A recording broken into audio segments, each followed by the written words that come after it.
Drone intai pasukan Hizbullah kembali bisa menembus markas pasukan Israel dalam serangan mereka. Kali ini drone Hub tersebut mampu mengintai dan menembus pangkalan udara Ramat David Israel. Dalam video terbaru yang dirilis oleh pasukan Hizbullah, mereka berhasil melayangkan ancaman pada pangkalan udara Ramat David dan bahkan menangkap pergerakan komando tertinggi Israel. Rekaman tersebut diunggah pada Rabu 24 Juli 2024 dengan pesawat tak berawak canggih mereka.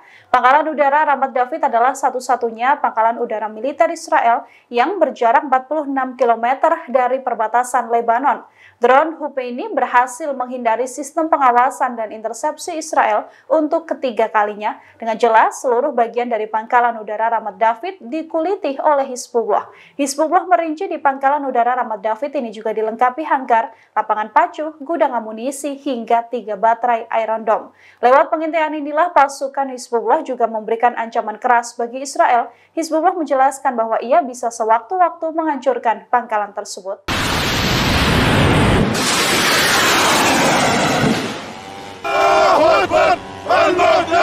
Wilayah Israel kini jauh dari kata aman meski dilindungi oleh Iron Dome mereka. Pasalnya Houthi aman didapati menggunakan drone Yafah yang bisa menembus titik-titik vital Israel tanpa terdeteksi radar. Pada Sabtu 20 Juli 2024 lalu, drone Yafah diketahui sukses menyerang Tel Aviv tanpa ditembak jatuh sistem pertahanan rudal Iron Dome. Juru bicara Houthi Yahya Saree menegaskan drone tersebut bisa melewati sistem intersepsi tanpa terdeteksi radar Zionis. Drone ini pun terbukti berhasil meledak di sekitar apartemen di dekat area diplomatik Amerika Serikat. Drone Yafah sendiri merupakan pesawat nirawak kelompok Houthi Yaman.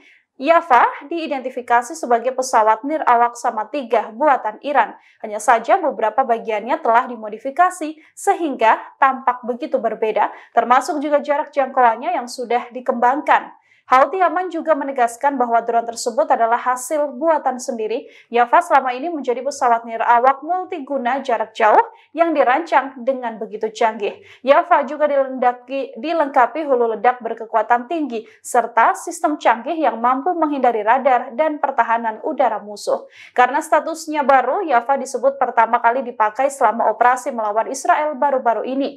Nama Yafah atau Jaffa sendiri didasarkan pada kota Jaffa, pusat komersial Palestina yang diserang Israel tahun 1948 silam. Sejak itu wilayahnya sudah hilang karena ditelan oleh kota Tel Aviv. Karena sudah banyak dimodifikasi, Israel sendiri kesusahan untuk bisa mendeteksi spesifikasi dari drone ini.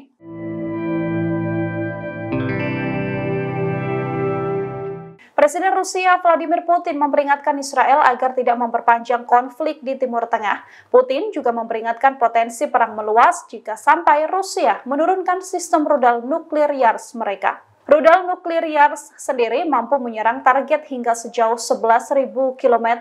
Latihan sistem rudal ini juga sudah dilakukan dan menjadi ancaman terbaru bagi pasukan Israel. Rudal balistik Yars ini membawa muatan 3 hulu ledak MIRV nuklir. Rudal balistik nuklir RS-24 Yars oleh NATO disebut sebagai SS-27 Mod 2. RS-24 adalah rudal bahan bakar padat 3 tahap yang dilaporkan membawa muatan 3 kendaraan masuk yang dapat ditargetkan secara independen atau multiple independently targetable readily vehicle. Rudal ini dirancang mirip dengan ICMB SS-27 atau Topol M Rusia dan Bulava SS-NX-32 SLBM-1. Rudal ini diperkirakan memiliki panjang 22,5 meter dan diameter 2 meter. Rudal RS-24 membawa 3 hulu ledak MRV 1.200 kg dengan hulu ledak nuklir 150-200 knot. Ada anggapan setiap rudal RS-24 Yars mempunyai kapasitas untuk mengangkut hingga 4 hulu ledak, meskipun volume maksimumnya masih belum pasti.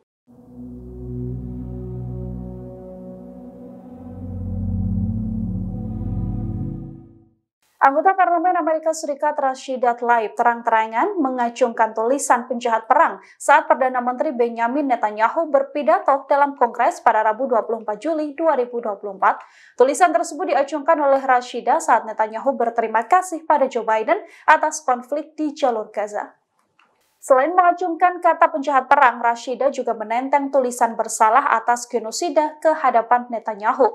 Dalam pidato ini, Netanyahu memuji perang Israel. Tak hanya pada Joe Biden, Netanyahu juga berterima kasih pada Donald Trump. Ia juga mengecam pengunjuk rasa pro-Palestina yang hadir di luar gedung Kongres. Diketahui Tlaib sendiri adalah satu-satunya orang Amerika Serikat keturunan Palestina dalam Kongres tersebut. Selain protesnya, Tlaib juga mengeluarkan pernyataan keras pada hari sebelumnya menjelang pidato Netanyahu. Tlaib juga menyebut Netanyahu sebagai penjahat perang.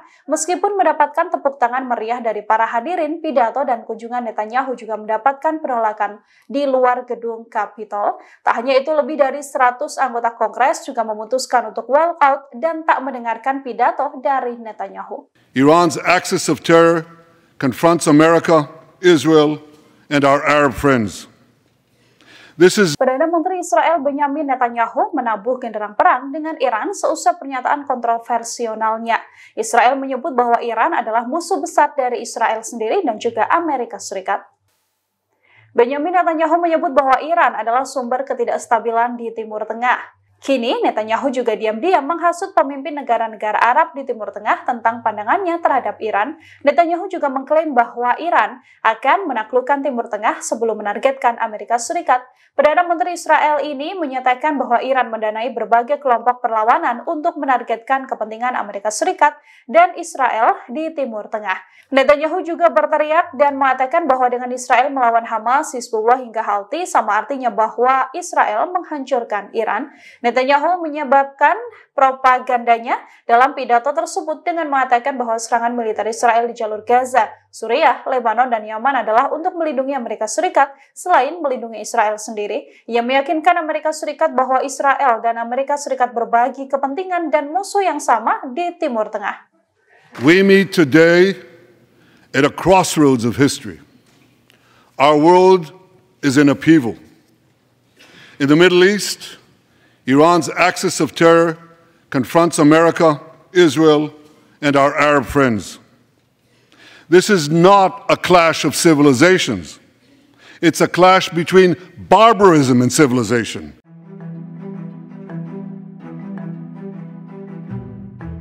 Pejabat senior Hamas Sami Abu Zuhri mengecam pidato Perdana Menteri Israel Benyamin Netanyahu di depan Kongres Amerika Serikat.